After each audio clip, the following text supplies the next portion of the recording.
¿Cómo están? Buenas tardes. Hoy un poco diferente, un poco distinto. Tengo el gusto de tener al licenciado Óscar Torres aquí para hablar de unos tópicos legales. Vamos a iniciar un ciclo de pequeñas capsulitas relativos al derecho, relativos al ejercicio profesional del derecho y, por supuesto, de los derechos que tienen las personas que pueden ser ejercidos por ellas, como el derecho laboral, el derecho a la pensión en el caso familiar, adopción, tutela, lo que tenga que ver con el derecho. Vamos a tratar de comentar lo mucho que sabe el licenciado Óscar Torres, lo poquito que pueda contribuir yo como estudiante de la licenciatura en Derecho. Y vamos a empezar el día de hoy con el derecho laboral. A ver, platícame, el derecho laboral. ¿Qué cambios ha habido últimamente en relativo? Es que nada, muchas gracias por nuevamente la invitación. Con gusto. Doctor. Fíjese que el derecho laboral de igual manera se encuentra en una transición, ¿verdad? Pasamos de un modelo escrito donde se resolvían los asuntos laborales en las otroras juntas de conciliación y arbitraje. Teníamos juntas de conciliación y arbitraje locales y federales. Actualmente siguen existiendo, siguen funcionando, pero únicamente para resolver los asuntos que en su momento se iniciaron. Viejos, los que estaban ya iniciados, que cuando llegó la reforma empezaron de cero con los nuevos. Totalmente. ¿Y cuándo llega esa reforma? En el 2017 se reforma la Constitución y se establece que a partir del año 2019 entrarán a funcionar a nivel nacional ahora los tribunales laborales, ¿no? Antes no teníamos... Ya es un tribunal, ya no es la Junta de Conciliación. Exactamente. Antes no teníamos jueces laborales. Simplemente era un presidente de la Junta con personal, ¿verdad? Realmente era un ente administrativo. A partir del 2017 se reforma la Constitución. En el 2019 empieza a funcionar por etapas. A nivel nacional se decretaron 3 zonas. Baja California fue la segunda. En el 2021 se inaugura la justicia laboral a través de jueces y juezas laborales. Hace apenas 5 años, estamos tiernitos todavía. Técnicamente muy reciente, ¿verdad? Todavía podemos ver, las audiencias en materia laboral son públicas, cualquier persona puede acudir, entrar a las audiencias, escuchar asuntos reales, platicar con los jueces, inclusive todos los tribunales tienen la política de puertas abiertas. Ahora, estos tribunales son... Bueno, el nuevo formato de un juicio laboral es muy interesante, ¿no? Cuando otroramente un procedimiento te llevaba años, y estamos hablando... De juicios de 10 años, de 12 años. Habría que revisar el dato, pero me parece que es otra vez México quien tiene el récord del juicio laboral más grande, más largo, más extenso. Creo que duró 35, 40 años. Ave María. Imagínese, es increíble. Ahora la ley, con las nuevas reformas y con lo que tenemos actualmente, un juicio laboral pues no puede durar más de 12 meses. Tiene que ser resuelto rápido. Sí. ¿Qué te parece si empezamos por el principio en el aspecto de cómo es que se establece la relación de trabajador de una persona, para decir, este señor o esta empresa es mi patrón, es mi patrona, esta es la fuente de trabajo que me da el sustento, es a quien yo debo de demandar si mis derechos laborales son, a quien puedo demandar si mis derechos laborales son violados, etcétera, etcétera? ¿Cómo se establece la relación? ¿Qué requisito hay? Precisamente todas estas cuestiones de forma están reguladas en lo que conocemos como Ley Federal del Trabajo. ¿Qué es esta ley? Es un conjunto de artículos, de normas que nos dice, nos define de manera muy puntual qué es el trabajo, qué es la empresa, qué es la relación laboral, etcétera. Así como también la Ley Federal del Trabajo nos regula el procedimiento. Es decir, son las reglas del juego. Vamos a jugar este jueguito de esta manera. Más claro no lo pudo haber dicho usted, ¿verdad? Ahora, la relación laboral se rige, tenemos que dejar claro que si usted solicita empleo al patrón, se crea una relación de subordinación.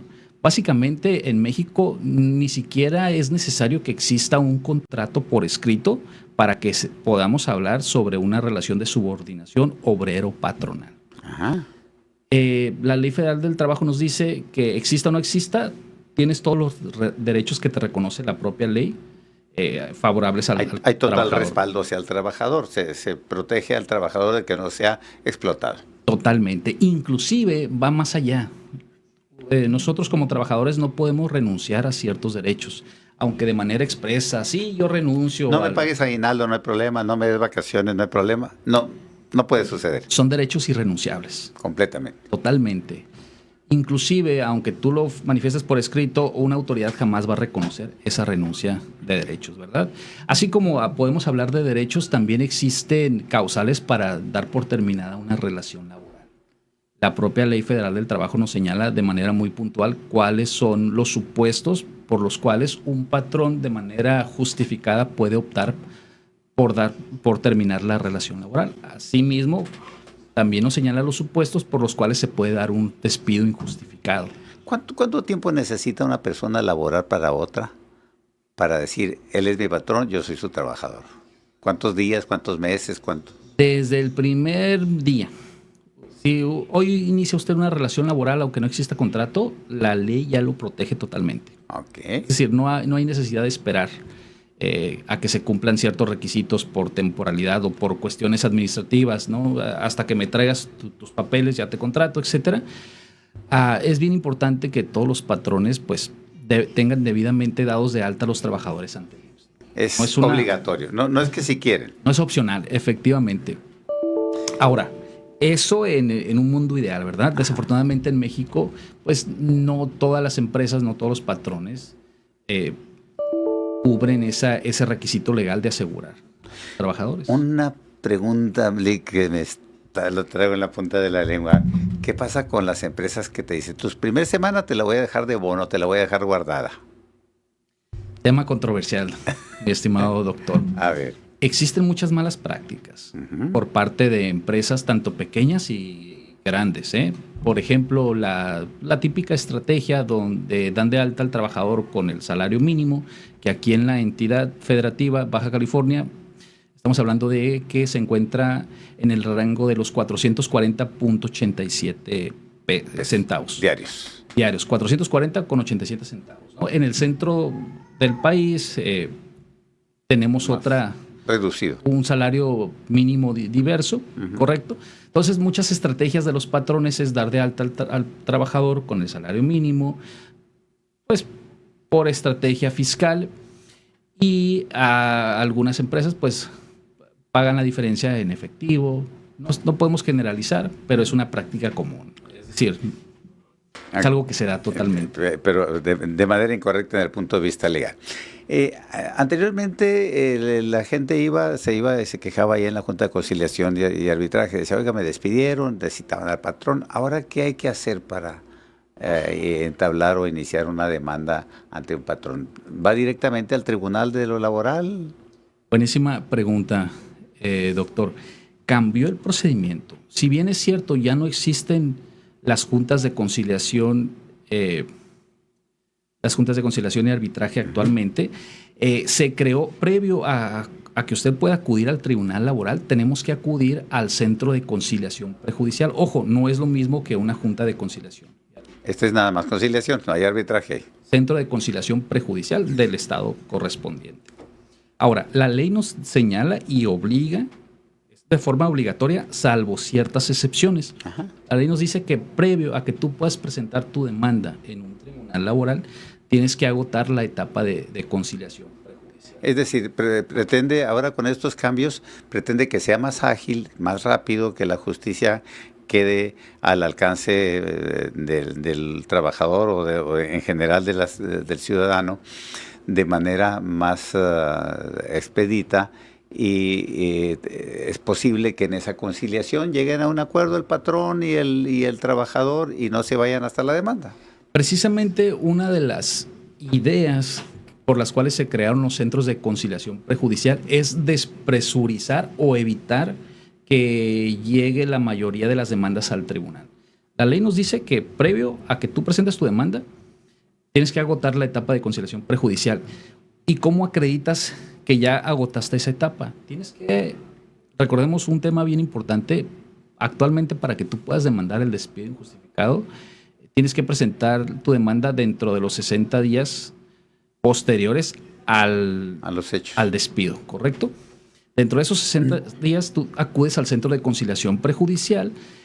En esta etapa se va a citar al patrón, se le va a invitar a platicar y el mediador, el conciliador del centro, pues básicamente va a invitar a las partes a que de manera voluntaria y en términos de buena fe, pues resuelvan su conflicto, ¿no? Por si llegan a un acuerdo. Exacto. Y de esa manera la idea es evitar que estos asuntos escalen al tribunal. Lamentablemente la idea nació, fue planteada correctamente, pero no se está cumpliendo el objetivo del centro de conciliación. De conciliar. Es decir, de evitar que estos asuntos escalen al tribunal. La mayor parte no hay una conciliación en el sentido de la palabra y se van a juicio. La mayoría de los abogados simplemente acudimos al centro de conciliación prejudicial porque es un requisito de ley. Okay. Básicamente, nada más para que nos entreguen nuestra constancia de no conciliación, porque ese documento se tiene que presentar adjunto a la demanda.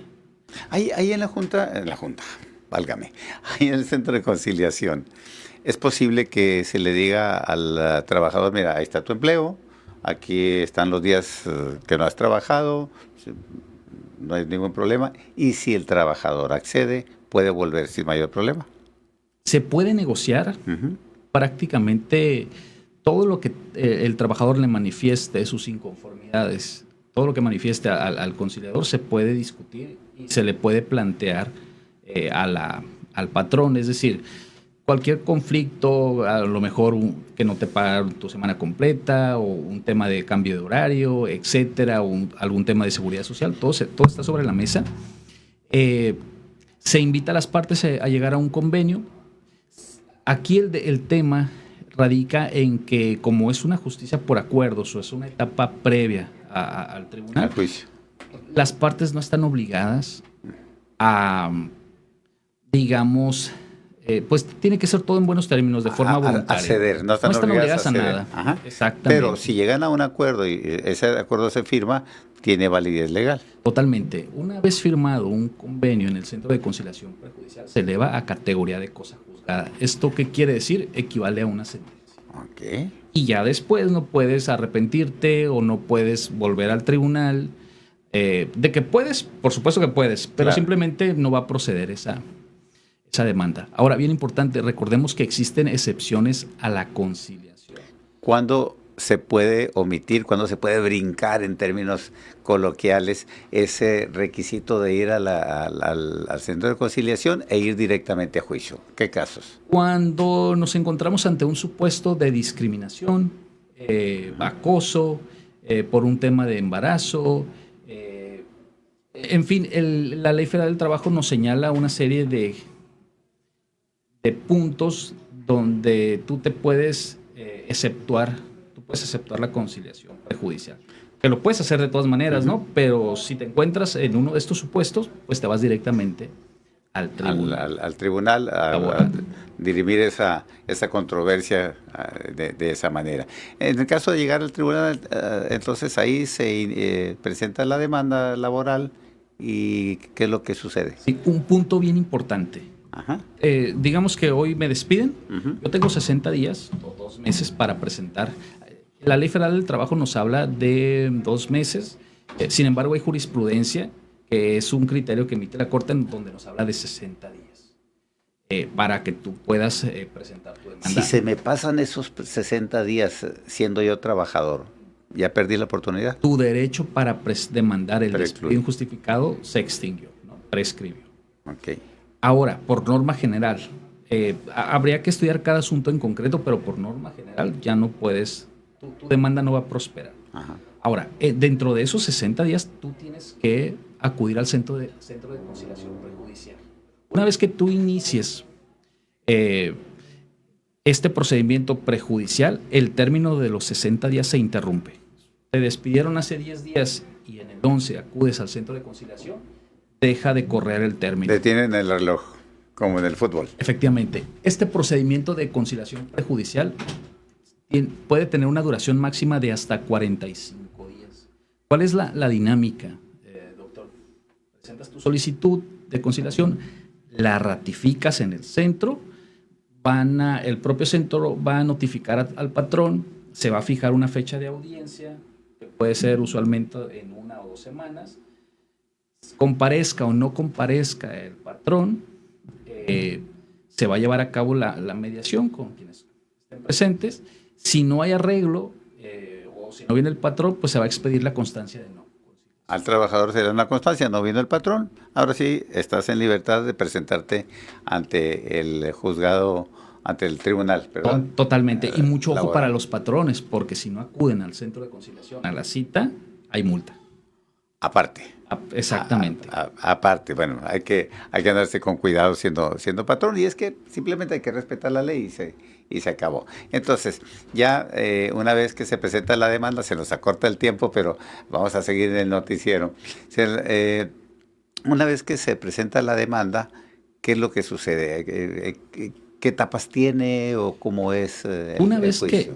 Una vez que tú presentas la demanda, el tribunal va a notificar esa demanda a la parte demandada, a tu patrón. Al patrón. Tu patrón tendrá 15 días hábiles, 3 semanas, para contestar esa demanda. Entonces, pues, ¿qué va a decir el patrón? No, yo lo despedí justificadamente, o sucedieron estos hechos, estos elementos, ¿no? Es decir, va a contar su versión de los hechos en ese escrito de contestación. En el pedacito, esta va a ser la primera parte de varias que vamos a hablar de derecho laboral, porque es muy amplio el tema, es muy interesante para todos. Me interesa que nuestro auditorio se informe. ¿Qué pasa si yo soy patrón, mi empleado no viene, se fue, no volvió a trabajar en una semana? ¿Qué obligación tengo yo laboralmente, desde el punto de vista legal? ¿Lo dejo así o tengo que informarle a alguien de que mi trabajador ya no vino? Es un tema extremadamente delicado. Fíjese, precisamente, pues, en el despacho representamos a diversas empresas. Se nos acabó el tiempo, el próximo martes nos quedamos en la ausencia del trabajador. ¿Qué pasa si un trabajador abandona la fuente de trabajo? Es bien importante que el patrón tome acciones legales. ¿Sí? Okay. Bueno, nos veremos en una semana más con el licenciado Oscar Everardo Torres Mendoza, su amigo, servidor Jorge Luis Quiñones Leiva.